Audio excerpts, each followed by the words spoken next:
Siobhan, tell me about yourself, where you've come from, what you do, and why you do it. So I originally born in London, moved here in 1992. My family is Jamaican heritage, and I grew up in a gospel background. Oh, fantastic. And when I came here in 92, pretty much lost all of that. And that has been the journey of where I am today, doing what I'm doing today, because music has always been a love of mine. Absolutely love singing with people, love the sense of community. Community was a huge thing for me growing up in the church. And when you come to a country that doesn't have that in the same way that you were used to it, obviously there is community here, but not in the same way that I was used to it. That did unsettle me for a very long time. It's been a journey of finding Northern Ireland as my home. And I would say it's only become my home in the last 6 years. And I've been here for over 30. And there's a reason for that. Which is? Because it's taken a long time. Initially, it took, people were very reluctant to accept me as a person.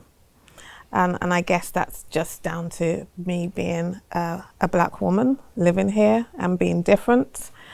And even though I speak the same language, there is something else. Obviously, it's difficult for me to explain. Somebody else would have to tell me why they haven't accepted me.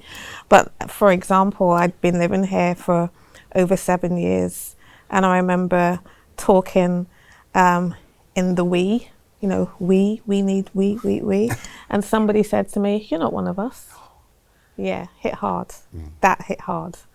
And so that kind of everything, whereas those 7 years I was kind of getting in a place of, I'm happy here. And then when somebody said that, it just all fell away. And then I had to mentally rebuild my world.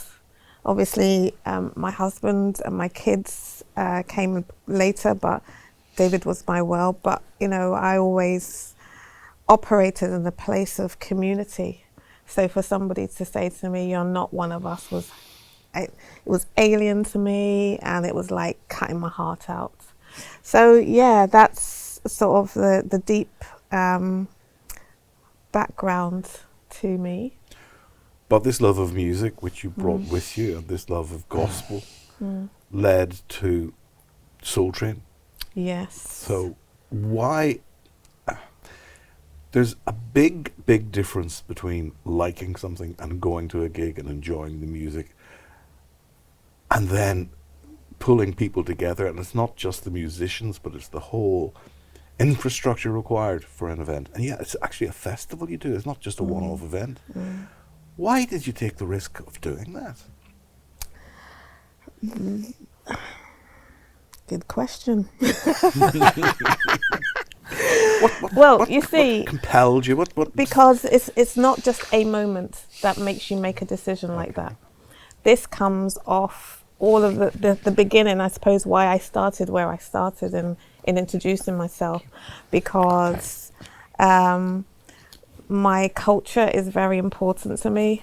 The culture I love. I mean, if you could have had a fly on the wall and seeing my life from a young age, I always sang. Music was a huge part of me.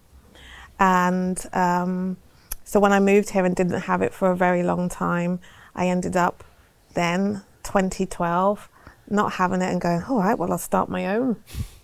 So that's when I started Manuka Honey. And then that was another journey. And that was Sorry, what was Manuka Honey? Okay, so Manuka Honey is a soul band that I started in 2012, simply because whenever Dee and I wanted to go out, there was nowhere to go to hear the music that I liked. And just thought this was quite strange, really, I suppose, coming from London. And so one day I just said, oh, well, I'll start it myself. If I can't go and see it, I'll sing it myself. And I never really intended to be doing what I'm doing today in terms of Manuka Honey and being a front woman. But you know, it's been an amazing journey. It's been an interesting one. Tell me more about the band, what you were playing, the music that influenced you. Yeah, we were playing, so we started off playing a lot of soul, classic soul, a bit of northern soul, and that progressed into a bit of funk. And what else was it? That was it. Really? That was it mainly. That's enough. Yeah, but really started off doing covers, as a lot of bands do when you start off. And then around 2018, there was two ladies that I was singing with. One was my sister and another friend. They decided to go off and do their own thing. And then I thought, well, there wasn't many people that could do that could replace them at the time anyway. And so I had the option of not doing Manuka Honey or continuing on my own. And my husband encouraged me, go, come on, keep going. So I did. And then that led me on a journey of starting to write my own music. In fact, I had been writing my own music years before, you know, maybe 2010 or something like that. Had been writing music for a long time and not doing anything with it. So I started to take out some of those songs that I had written myself. And so 2018, I started with the release of my own music, my first EP as Manuka Honey. Well, I was called Manuka Honey Blues then, but then that progressed. I released another single in 2020, and so now, and then 2023, I released another single.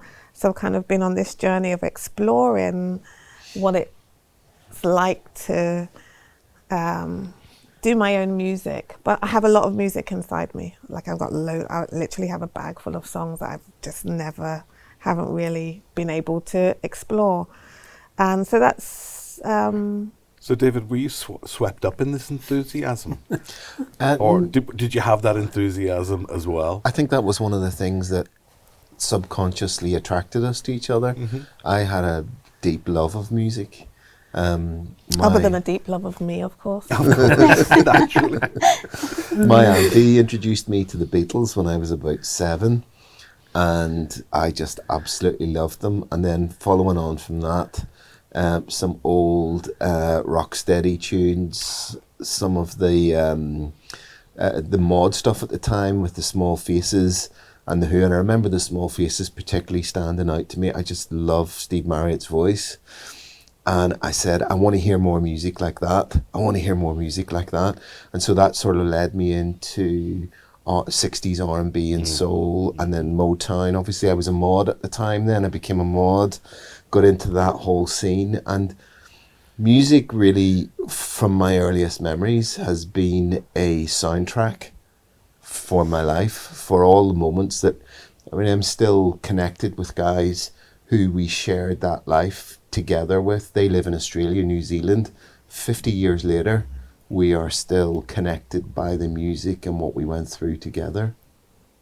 So, I think we recognised that we were both passionate, and I think we enjoyed that. Siobhan was very passionate about gospel. I think at the time, I was listening to Led Zeppelin.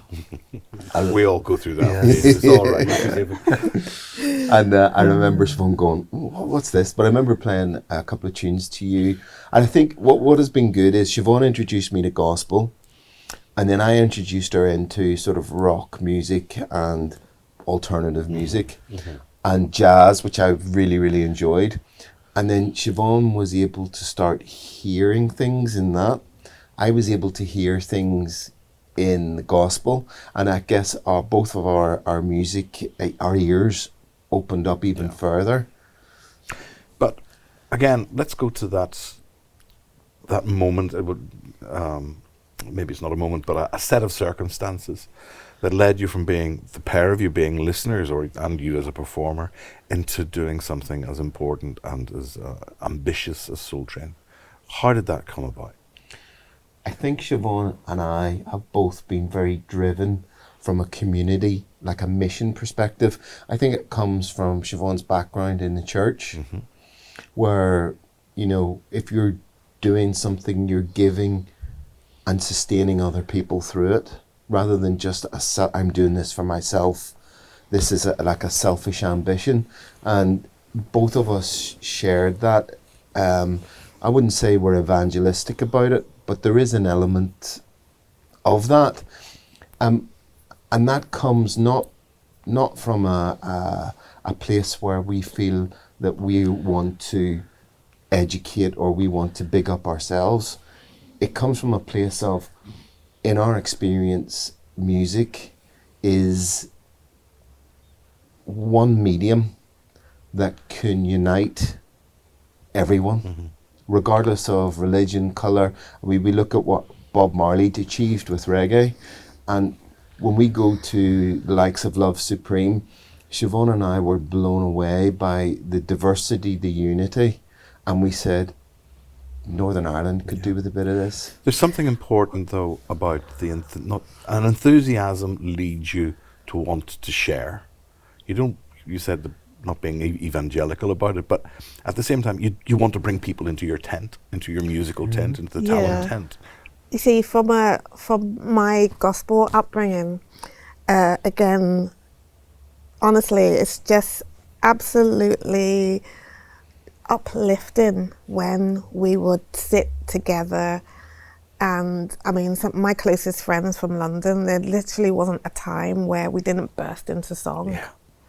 And it's just so sort of infectious and uplifting. So when we went to Love Supreme, actually we never expected, our friends would go into that festival and we said, oh, we'll come along. And when we went, we heard the music from a distance and my heart was just like, oh my God, what? And we were it's like literally a kid in a candy shop. I mean, we couldn't get to the marquee. There was like 6 marquees. We couldn't get there quick enough. What? Like, what? And you just made you think, this is what I am missing. I am missing this. It's like a huge hole. And that moment, like Dee and I, we were just looking at it and going, wow. Like our mouths were just constantly, wow. So we've spent a lot of time talking about the journey to get to Soultrane, but we've not actually described what Soultrane is. So between the two of you, can you explain to somebody who doesn't know what it is? Yeah, Soultrane has 2 parts to it, and I guess the most important part for us was the community part. So we're a community interest group, a company, CIC, and I think that is missed by a lot of people. They see Soultrane as a festival, a one-day music event. It's a hell of a good time, and that's it.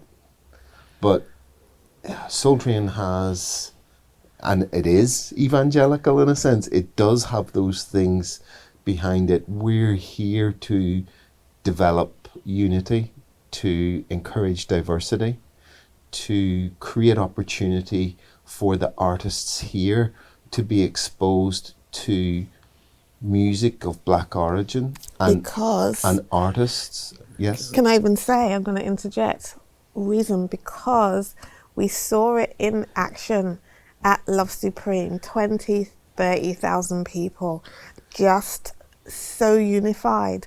We saw people like us, these mixed couples, just normal. You know, to be in a space where this is normalized was just like, yeah. Okay, so we saw this in action and just went, this is what needs to happen in Northern Ireland, right? We've been here so long, seen so much divide. Obviously, we went through the 2020 nonsense, and this rise of racism occurring. And we could see the power of music, the power of soul music. Soul music is all over the world. It's in every major country. Every major city has a soul festival. We stood at the end of Love Supreme and went, like, why is there not a soul festival in Belfast? City of Music. City of Music. Why is it not in Belfast? How is there not a soul festival on the island of islands? Right? So people like me, no matter what cultural background you're from, people like me can enjoy this music that we're hearing here. So this is why we came back, and I mean totally fired up to the point where that was July. By August, we'd set up the Soultrane as a community interest company, and by October, we were launching the festival, which then occurred in February. This is madness. No, I was hoping that we would at least give it a year. But I'm married Didn't to give it a month. Yeah, 3 months to do everything. Let's turn to Jasleen and to Darren. Your stories are dissimilar, but they have the same beginnings, I suppose. Jasleen, tell me about you, where you're from, how you ended up doing what you're doing, and what it is that you do. So we'll take that in steps. So tell me about you. What do you do at the moment? So I'm the project manager of Beyond Skin. So I Okay. help organise events alongside Darren. And what brought you to that? So what actually brought me was I've always been a people's person growing up, and I think it's because it was just inculcated on me growing up in a joint family. So I'm originally from India, but my ancestors are from Pakistan. So after partition, they all moved to India. So it's always learning languages and meeting people from different cultures was always very exciting to me. So and like even back home in India, we have a lot of house help, unlike here.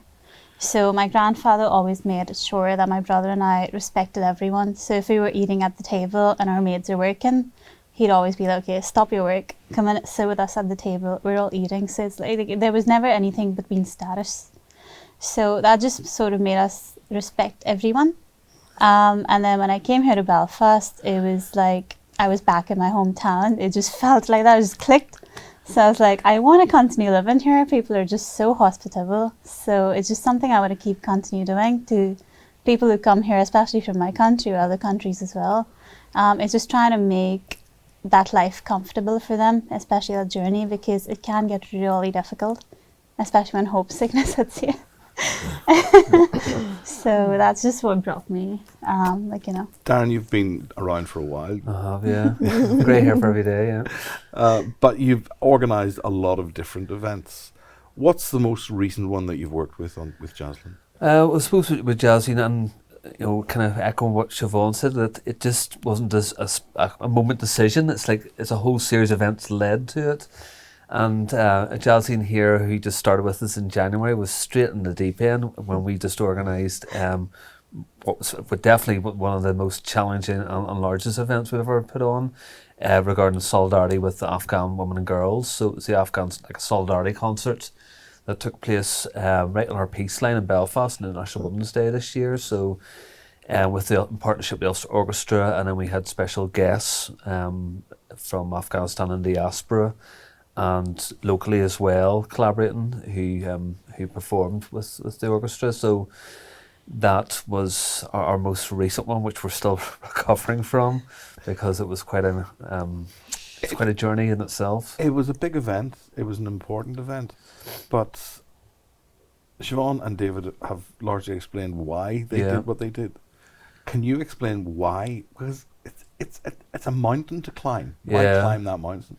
I suppose I'm coming from nearly a different path than Siobhan. I mean, I was born in Belfast, and when in my teens, I'm quite a curious person anyway, and I listened to a lot of late night radio shows that were playing some music from different parts of the world, and your Annie Nightingales and James Petersons and all those kind of things.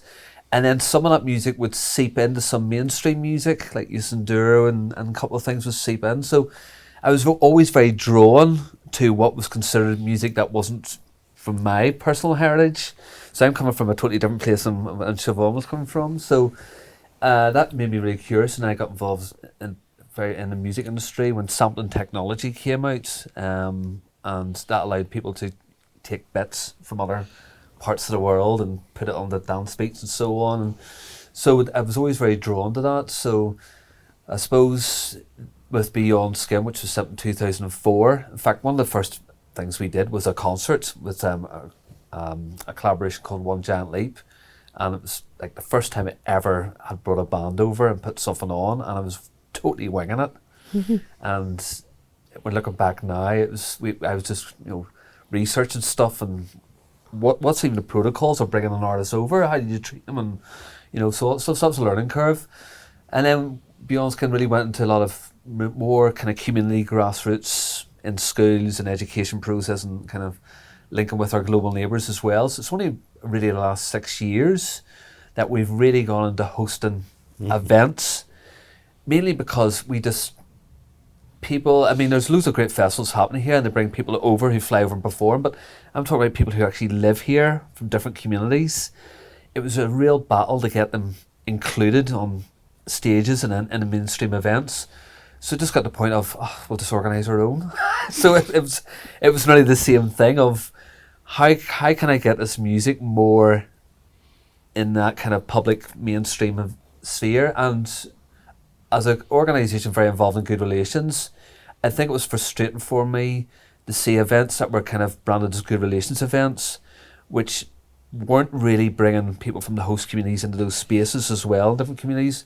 They're trying to get people to the door and really struggling. Meanwhile, there was a DJ up the street with a diverse... Everybody was in that room, like from all walks of life, loving life and dancing together. And I thought, well, that's where it's at. Mm-hmm. It's music. It's bringing people into those spheres. So we've got to bring people into that. So, and you'll probably go on this, there's layers to what we do, because it's not only about to put on a music event, it's messaging and all the layers within that. So the Afghan Solidarity event was about giving a voice to women in Afghanistan where music is banned, So it's not just about putting on great musicianship.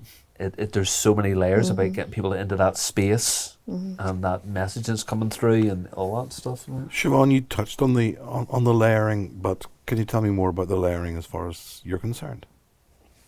Yeah, I mean, within Soultrane, other than people enjoying the music itself, it's really a space and a place where people can celebrate music of Black origin, where they can appreciate it. Because we found that people will listen to soul music and really not even think about the people who are singing that. And so Soultrane is a means to kind of help break down cultural barriers, racial barriers, prejudices that people may have in the nicest possible way. So I think that's really important to us. It's also about bringing cultures together, diverse people together. Dee and I represent what Soultrane is about, two different cultures, Black and white, coming together and being able to live in harmony and to appreciate each other's cultural background and coexist and be able to enjoy what we're about as individuals as well as a collective group of people. So it's also about community and building community. Soul music thrives, and in fact, soul music exists because it's the combination of gospel, jazz, and rhythm and blues. And at the time, the black people in America, there was segregation. There was the Chitlin circuit, and white people weren't allowed to go to black clubs and all of that. But there was what I call this brave group of white people who heard this music and went, I love that music. And they were the ones that to me, they're the Davids, they're the Darrens that step across the line and say, you're not stopping me from enjoying that. So the music attracted them, but then they get into the space, and then all of a sudden they look up and they see the people, and then they go, oh, he's all right looking, she's all right looking. And then you get people there was actual, when I was looking into this, because it's not something that I grew up actually looking into, but when I started to look into it, there was actual physical line. The police were in these rooms preventing the whites and blacks from being together until, the white people said, they just burst through that line, says, my eyes on him, my eyes on her, and they, went together, and there we have, the beginning of the way things should have really been all along. So this is really what Soultrane is about. It's about this, a vehicle to really bringing us together. And if we can actually start to understand each other better in this kind of space, right, that can only be a good thing for us as a community. David, just going back to when you were young and first hearing soul music, first hearing Motown and so on, it was the band or the song that engaged you. When you're attracting an audience to Soultrane, do people just not want the band or the song or just the music? Does the rest matter to them? That's a really good question, and I guess from I don't guess, experience is telling us that people just want the music. They don't want or necessarily pay any attention to the stuff that we attach to it. And we're not going to force anything. But is there a degree of osmosis? Yes. So you go to see that's the band. what we hope for. Yeah, you go to see the band, you go to hear the song, Yeah. but actually you walk away after that event and there's something has settled in your brain, in your mind. Exactly. As part of the festival, so we would involve food from for African food, West Indian food. There was Fashion. some African fashion. There was an Indian lady doing henna tattoos, and so what we were trying to do is, as well as the music, bring a bit of the culture. What does it feel like as a white person stepping into an event that I would have gone to with Siobhan back in London? Because we don't have a lot of that. And so we were trying to replicate this space where everybody mixed, and I can eat my chicken and my breadfruit and my jerk chicken and my plantain and my dumpling and things like that. And it was really to give people that kind of exposure. So Soultrane and soul food. Soultrane and soul food, yeah.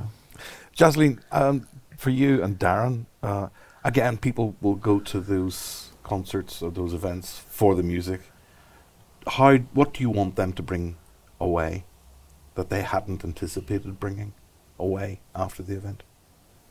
I think basically just trying to step into the other person's shoes, because it's like there's only a handful of us that are actually stepping in a bigger shoes and actually going out there and doing the things. So it's sort of to make people enjoy that as an event, meet people from various cultures and be like understanding of their cultures, and then come back and then think about it that they're just human at the end of the day, like irrespective of their colour or, even their language, to be honest, because if you go to see, music has different languages, but that's what connects all of us. Yes. Darren, tell me about the emotional toll of doing something like this. Because people turn up at an event, they see that, and if it runs well, the better it runs, the less they think about the event itself and the work that's gone into it. And the less work you put into it, the less well it'll run. But it's not just the time and the physical. There's the emotional must certainly be part of that.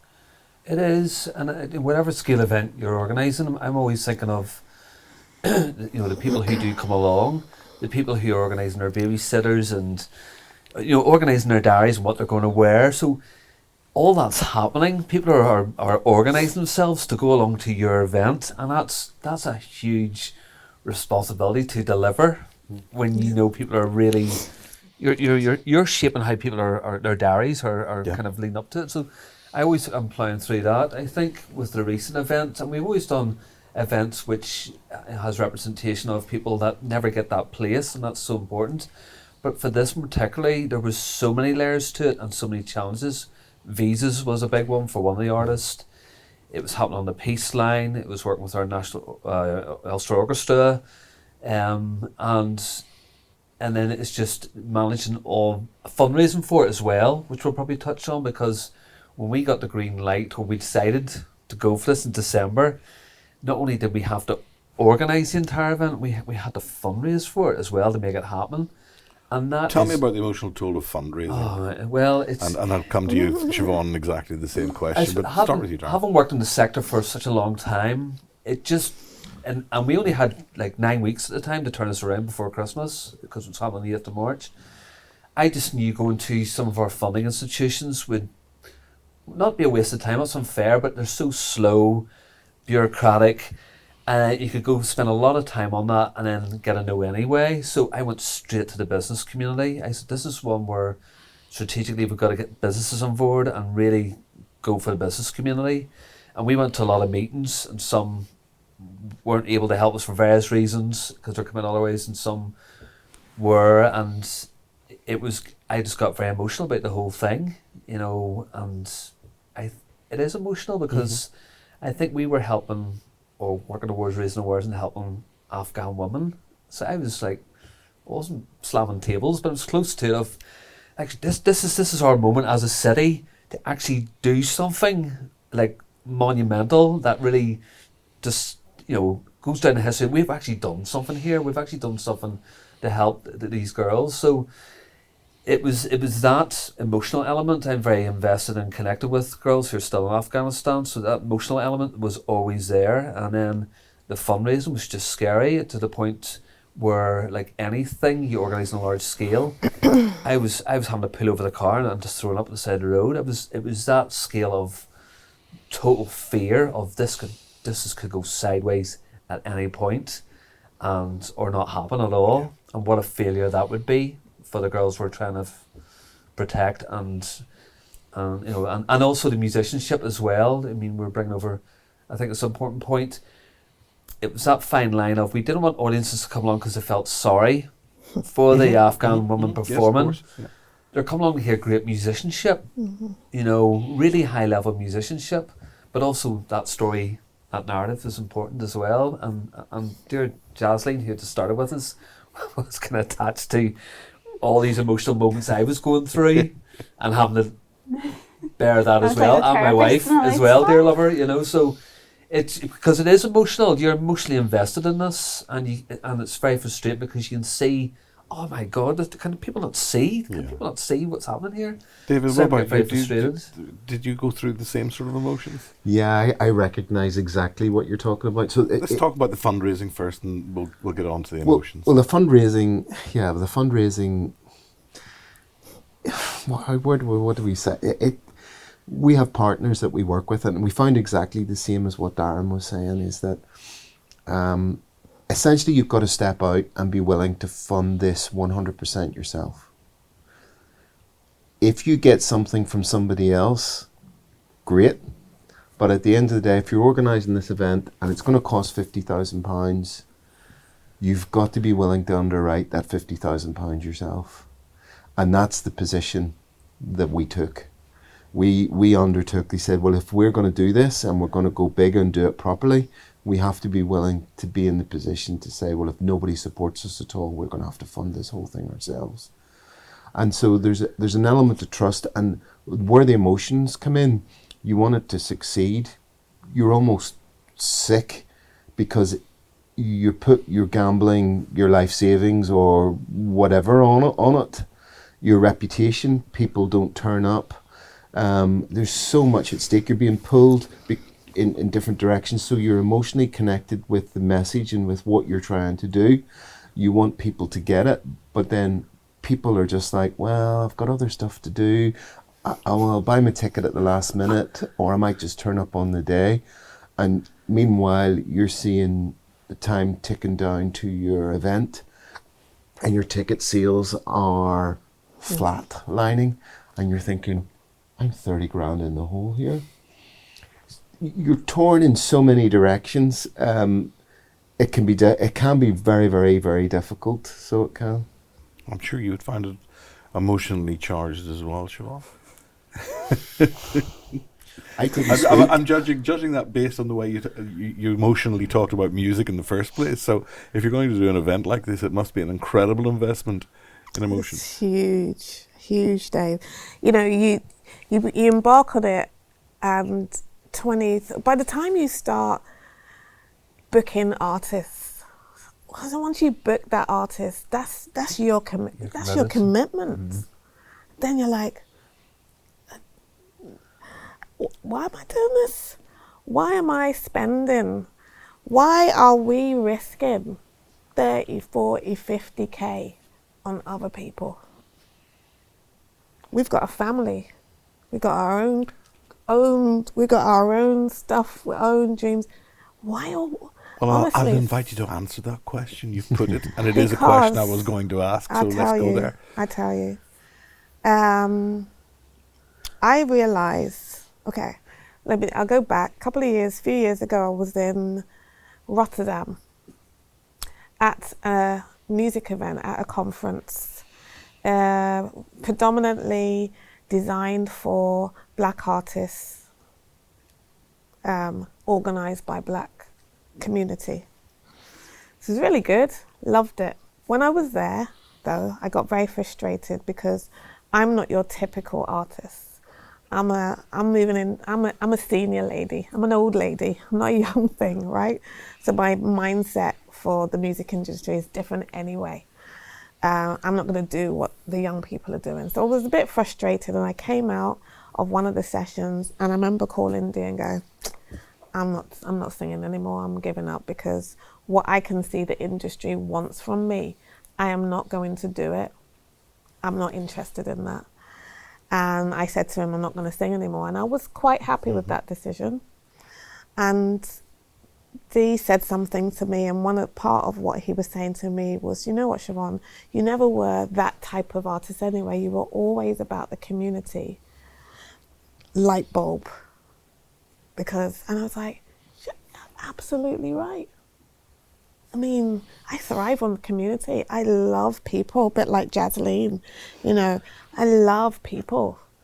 A couple of years ago, there's an organisation called Black and Irish, and I went down to their event a few years ago, and at the end of the event, it's predominantly Black people there, and the music came out, and when I tell you that the joy, and I was sitting there like a real proud mom watching everybody have a good time, and I was just like, this is our people. Yeah. This is genuinely how we are. The joy that we have inside us, no matter the troubles we go through, the joy we have, it's just undeniable. When we get an opportunity to sing and to really engross ourselves in music, it looks like this. And so this is what drives us, because we've got 3 kids. We want a legacy for our kids here. When they come, they're at the moment, they're exploring the world and they're going out and stuff, but our kids and others in our community, we want them. I wholeheartedly want people to have their own culture to look forward to, their own music to look forward to, and anybody else that enjoys that music, whether you were born in it or not, we want them to have this here on their doorstep. You know, if they want to go out for the evening to enjoy any kind of jazz, blues, funk, whatever it might be, where on earth can they go? There's nowhere to go. Like London, you don't have. Now, I'm born in London, and now I'm just like, you guys don't know how lucky you are. Somebody has trod the path that we're treading. Somebody's trod that path, so you don't have to worry about that. And it's just bizarre that Dee and I, like, we're the trailblazers or whatever that are trying to provide this thing so that in the future, you know, the generations from the black and just not just black people, honestly, just anyone that loves this music can literally partake of it. What So can I add to that's that? what it is. I just want to add to it, and I just want to touch on something that Siobhan said, and it just reminded me in my heart really why I do this. So Siobhan and I are 3 kids, mixed race, grown up here, basically in a white society. Went to Dundonald Primary School. My son used to come home, Dad, I don't like being black. I don't like the colour of my skin. I'm different. I don't like my hair. Why can't I be like everybody else? And what we saw really was, over a period of time, his mental degradation, and he started acting out and playing out and running away from school, and we would come and pick him up and the school wouldn't know where he was, and he would have just walked off, or he would have walked out of class and disappeared. So what we found then was our sons needed an identity, and it happened at different stages in their life. Reese didn't go through this until he was in his teens, maybe even his 20s, but Aaron and Leo went through it when they were about 8 and 7 years of age. And so Siobhan and I said, well, we have got to take them home to Jamaica. They've got to know what it's like to live in their community and their people, and then they can decide from there. And we took Leo back, and we took the whole family back to Jamaica. We went a lovely holiday. The second day I walked in, Leo's walking up the garden with a machete over his shoulder, a pair of shorts and a vest on, bare feet. Because that's what the locals have. Yeah. And he was walking up to cut the fruit down, because Sugar Grandma cane. had sent him up to cut the fruit down and to cut the bush for the tea. And he was walking up with this big machete, 8 years of age. And he just looked like a local kid. And he came back to me and he says to me, Dad, who's the odd one out here? I was the only white person for miles. And Leo had found his tribe. And when he came back, all that completely changed. Leo grew an afro, which he has to this day. It's out to about here. About 10 times the size of that. And I'll show you a photograph afterwards. so he all of a sudden, he was very proud of who he was and where he was, but he grew up, and that's what gave him strength to deal with the racism, overt and covert, that he felt. And Siobhan and I always felt that if we can do something to make life better for the next generation, in terms of opportunities, in terms of places to go, all of those things, a scene where people are a little bit more educated and less adversarial about your colour or things like that, then we felt that the world would be a better place, because our kids didn't have it and we saw how they struggled in life. Darren, there's a sort of an imbalance here somewhere. Because, David, you talk about the racism, and the work that you all do is anti-racist. And you get thousands, which is really good, but thousands of people on the streets demonstrating against racism. But you're not getting those thousands of people to go and buy tickets for your gigs, which are active anti-racist events. Now, you don't build them as such. Come to this anti-racist event. Yes. But that's what they are. Maybe we should. Yeah. Well, Rock Against Racism did very well in Yes. the 1970s, early 80s, and I was under that banner that a lot of bands play. Yeah. And maybe you should, but there again, I'm not here to give you advice on that. I'm here to ask a question, which is, why does it not translate down? It's a really good question, and I suppose when I found out, actually, admittedly, when I found out that Siobhan and David were organising Soultrane, especially with Siobhan, it was nearly a moment of not jealousy, but like, well, she's going to have an easy ride, because Siobhan is organising a festival that's representing of her heritage and her roots and so on, whereas I'm organising things which are not connected to my heritage and so on. So it's that's a no-brainer. That's going to be a really easy sell. As it turns out, it has not been, which I think has not only shocked myself, but I think a lot of people are like, especially after what happened last summer with the kind of race riots and so on. I really thought this year, well, that place is gonna be packed, and it wasn't. And like the events we do, you're trying to pull people in, and I really can't put my finger on sometimes why that happens. And there is various gatekeepers, in the sector, like there is, and I think people had the opportunity for a long time to organise something similar, but nothing's happened before Soultrane, nothing. So, and it's right person, right, people behind the wheel for that as well. But it is incredibly frustrating, and I just don't know.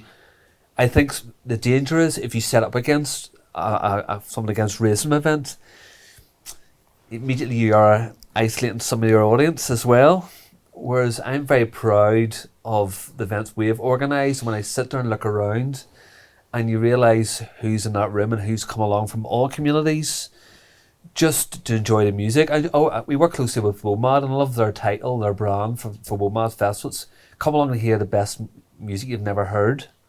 So it's getting people into that space to experience music they'll never hear live. So that's, and I always worry if this is set up as some kind of anti-racism thing, immediately it becomes something entirely different. Mm-hmm. Mm-hmm. And it's that balance of how you manage that fine line. It really is. What do you think is important in your mind about all of this? I think especially after COVID, like a lot of people are talking about mental health is a big thing. So I think it's just sort of being in the space. Like I really like the concept of human library. So it's like maybe get a person from different backgrounds, bring them to a classroom, let them speak about their experiences. That just touches a person of the heart. And especially if you bring something like music, art and dance in that form, expressive art, therapies like that just clicks instantly. So maybe something like that would, especially in schools, because then you're trying to bring it to those children, and children are the biggest learners and they're our future generation. So I think that'll be a plus point. David, is there anything that you're bursting to say, something you've felt you've left out, something we haven't covered? Well, there's something that just raised in my mind just as you were talking, Darren, which was about overtly marketing your event as an anti-racism event. And it's a little a bit of experience Siobhan and I had. And whilst that is a good idea, I do find that you may struggle with artists. And the reason for that is that Siobhan and I were doing an event, and we were asked to put some acts, bring some acts in Soultrane. And so we had asked a couple of artists, a black artist to play for. And he said, who am I playing for? And we said, well, listen, it's an event supporting refugees, black business. It wasn't even refugees, it was black businesses, or even black businesses. It was all ethnic businesses. And he said, no.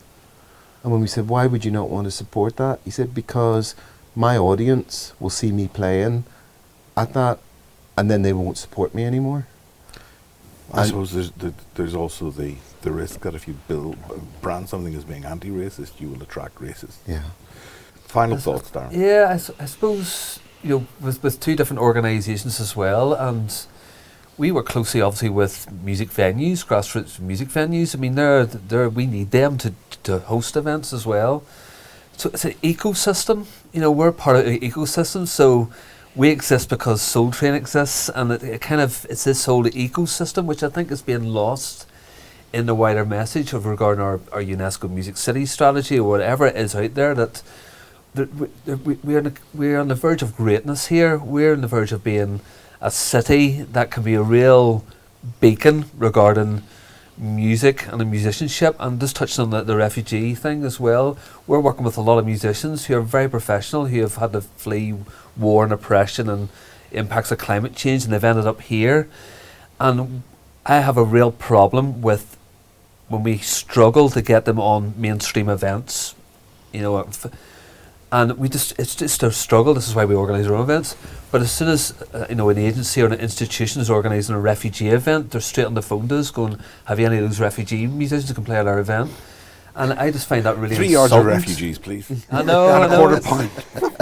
And those words are so toxic now, the words asylum seeker and refugee. Yeah. The musicians that we represent or trying to help out do not want to be associated with that language at all. They want to be recognised for their skills and be on a platform or be involved as a professional musician from Eritrea, from Afghanistan, Iran, and be recognised for what they do and their skills rather than their transition status.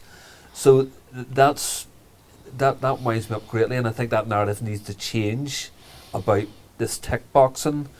And also back to musicianship, you can guarantee with Soultrane and what we do, even when the money situation gets so tight, it will not compromise the quality of what goes out there, because it's about that quality of musicianship is paramount as well, because once we start diluting that, I think we're on a dangerous path as well, because we're representing people who are highly skilled or who are developing their art form as well. So it's keeping that level, but also being in touch with the grassroots. And it's a hard balancing act. Yeah, it really is. Final word, You Siobhan? know, in my mind, I think to myself, do we want to grow as a community? Do we want to grow as a city, like a true city? A true city has to be diverse.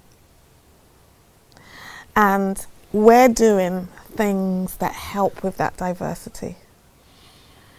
And in my mind, I would just like to see people, businesses, organizations, just get behind that, especially when we have demonstrated that it is possible and that the quality of what we have is up there.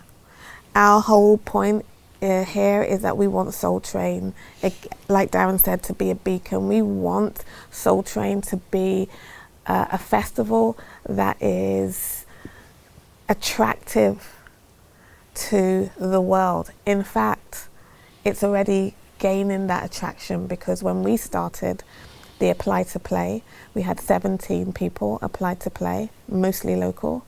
This year, 2025, we had over 145 people apply to play from all over the world. One of them being a big artist on par with Heatwave, Kool and the Gang, actually contacted us to apply to play at Soultrane. So if we have acts of that caliber people want to come here, right, to play to an audience that has really, people haven't really had opportunities to play to the Irish audience. We've got mediums, through Beyond Screen, through Soultrane, where people can come over and be able to play here. So we've got an opportunity to become, to attract tourism, to play a significant part in the economy of the country. We've got Soultrane is a tool where we work between north and south artists. We want the island's too small to separate.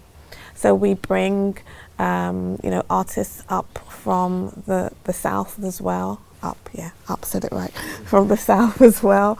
And so there's just a huge opportunity. Gosh, we've got an opportunity to do things better than we've been doing it before. But we can only succeed if the people buy the tickets, come to the events. And I think what you were saying, Darren, there, Belfast is on a knife edge in terms of greatness, but just as easy, it could go the other way. Yeah.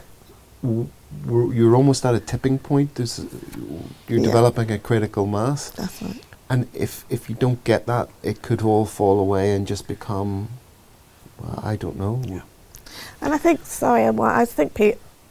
we were touching about funding before, but I think people need to realise that we don't have huge financial backing, and so if we don't get, formal funding, this could be self-sustainable by the community, just simply by realising, no, we want this. We want the, diversity in our city, we are going to buy those tickets, and the earlier that people buy tickets, the better we can plan.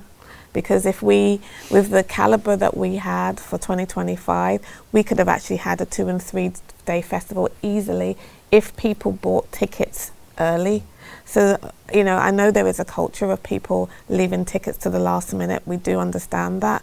But if you really want grassroots organisations like this to survive, then it takes for people to realise that don't assume that we have enough funding, but buy those tickets and we can then deliver high quality events for the community.